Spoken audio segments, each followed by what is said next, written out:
নমস্কার বন্ধুরা, welcome back to live আড্ডা ফুটবল। তো বন্ধুরা, আরও একটা নতুন ভিডিওতে তোমাদের সকলকে স্বাগত জানাই। তো বন্ধুরা, ভিডিওটা শুরু করার আগে তোমাদের কাছে একটাই অনুরোধ, সেটা হচ্ছে যে আমাদের এই চ্যানেলে যারা প্রথমবার তারা কিন্তু অবশ্যই আমাদের এই চ্যানেলটাকে সাবস্ক্রাইব করে পাশে থাকা বেল আইকনটি অল করে রাখবে, যাতে সবার প্রথমে এরকম খেলার আপডেট তোমাদের কাছে পৌঁছে যায়।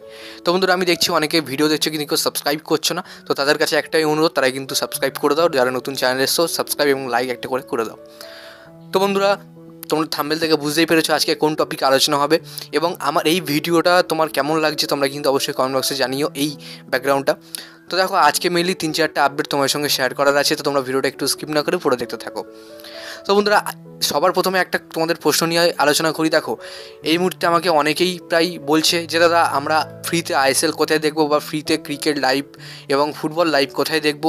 তো এরম অনেক কোশ্চেন আমার কাছে এসছে, তো সেক্ষেত্রে তাদেরকে উত্তর দিতে চাই। দেখো, এই মুহূর্তে জিও হটস্টারে তোমরা কিন্তু ফ্রিতে খেলা দেখতে পারো, এবং যাদের জিও সিম নয়, অর্থাৎ জিও সিম যাদের নেই, তারা কিন্তু অবশ্যই আমাকে নিচে ফেসবুক পেজের লিঙ্ক দেওয়া আছে, ওখানে গিয়ে কিন্তু আমাকে মেসেজ করো।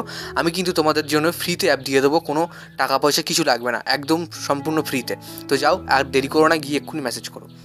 তো বন্ধুরা, এই মুহূর্তে সবথেকে বড় যে আপডেটটা পাওয়া যাচ্ছে আনোয়ার আলীকে নিয়ে, অনেকে বলছে যে আনোয়ার আলী আবার হয়তো মোহনবাগানে ব্যাক করতে পারে, মোহনবাগান তার সাথে কথাবার্তা ইতিমধ্যেই চালাচ্ছে। তো এরম নানা রকম অনেক প্রশ্ন তোমাদের মাথায় ঘুরছে, এবং সারাদিন তোমরা অনেক নিউজ এই নিয়ে পাচ্ছ। তো আজকে তোমাদেরকে পুরো ক্লিয়ারলি বলবো এই ভিডিওতে, এবং তোমাদের ডাউটটা ক্লিয়ার করবো।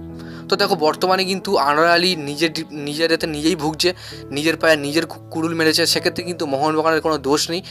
অনেকে বলছে মোহনবাগানের সঙ্গে বিশ্বাসঘাতকতা করেছে, তো এই নিয়ে আমি কোনো কথা বলতে চাই না। দেখো, আনোয়ার আলীর সাথে কিন্তু মোহনবাগান বর্তমানে কোনো রকম কোনো চুক্তি বা কথাবার্তা কোনো রকম কিছুই চালাচ্ছে না। এই যে তোমরা খবরটা পাচ্ছ অন্য জায়গা থেকে, এটা কিন্তু সম্পূর্ণ একদম ভুল খবর। এইটা কিন্তু তোমরা মাথা থেকে ঝেড়ে ফেলো যে আনোয়ার আলী তিনি মোহনবাগানে আসছে। তো আশা করি তোমাদের পুরো কনফার্ম আপডেট দিতে পারলাম, এবং আশা করছি তোমাদের আর মানে উল্টোপাল্টা চিন্তাভাবনা হয়তো মাথায় আসবে না। তো ক্লিয়ার। তো এরপরে তোমাদের যে আপডেট দেবো সেটা কিন্তু মোহনবাগানকে নিয়ে। তো বর্তমানে মোহনবাগানের সবথেকে বড় যে দুর্দশা বেরিয়ে আসছে, যে মানবীর সিং এবং গ্লেন মার্টিন এবং আপুইয়া, এই তিনজনের কিন্তু প্র্যাকটিস করতে গিয়ে চোট হয়ে গেছে। তো সেক্ষেত্রে কিন্তু একটা বড় ধাক্কা খেতে পারে সেমিফাইনাল লেগ 1-এ মোহনবাগান জামশেদপুরের সাথে। তো দেখো, বর্তমানে মনবীর সিং তিনি কিন্তু ইন্টারন্যাশনাল টিমের সাথে প্র্যাকটিস করতে গিয়ে তার চোট হয়ে গেছে। সেক্ষেত্রে কিন্তু তিনি কিন্তু টিমের সাথে কন্টিনিউ নাও করতে পারেন। তো এই নিয়ে দেখা যাক কোচ তিনি কী করেন, মনোলো মার্কুয়েজ, এটাই এখন দেখার। আর হোসে মলিনা তিনি কী করেন, এটাই এখন দেখার। তো তোমাদের এরপরে তোমাদের আপডেট দেবো যে মেহতাব সিংকে নিয়ে।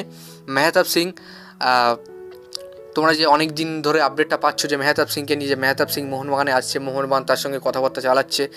দেখো, মেহতাব সিংয়ের সাথে কিন্তু বর্তমানে মোহনবাগান কথাবার্তা চালাচ্ছে, এবং যতদূর কথা যায় ততদূর কিন্তু তার সাথে কথাবার্তা চালানোর চেষ্টা করছে মোহনবাগান ম্যানেজমেন্ট।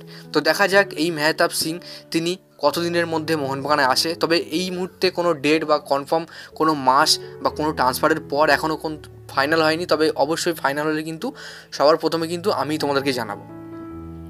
তো এরপরে তোমাদের যে আপডেট দেবো সেটা কিন্তু কেরালা ব্লাস্টারকে নিয়ে। তো কেরালা ব্লাস্টার থেকে মোহনবাগান ইন্ডিয়ান মিডফিল্ডারকে সই করাতে পারে, অর্থাৎ কেরালা ব্লাস্টার টিম থেকে ইন্ডিয়ান মিডফিল্ডারকে সই করাতে পারে, যার বয়স হতে পারে 20 থেকে 24-এর মধ্যে। তোমরা বলো যে মোহনবাগান কেরালা থেকে কোন প্লেয়ারকে আনতে পারে, বা মোহনবাগানের টার্গেট কোন প্লেয়ার। তোমরা যদি জেনে থাকো তাহলে কিন্তু অবশ্যই নিচে কমেন্ট বক্সে নামটা জানিয়ে দাও, কেননা এই মুহূর্তে কোনো রকম কোনো নাম এখনও লিস্ট বেরোয়নি। তো বেরোলে কিন্তু সবার প্রথমে তোমার সঙ্গে আমি জানাবো। তো দেখতে চাই তোমাদের প্রেডিকশনটা কেমন।